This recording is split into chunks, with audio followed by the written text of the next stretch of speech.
Huwag kang hihinto sa gitna ng madilim na highway kahit na anong mangyari.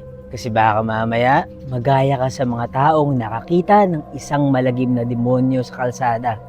Storytime. Hindi na bago ang mga kwento ng white lady sa likod ng sasakyan o ng babae sa Balete Drive.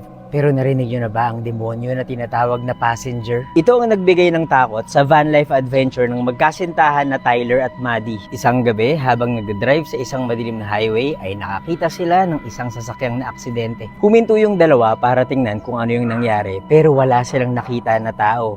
Parang may misteryo na hindi nila malaman kung ano. Kinabukasan, sa stopover, nakwento ni Maddie sa isang babae doon ang kakaibang aksidente na nakita nila sa kalsada. At nagulat siya sa tanong ng babae sa kanya.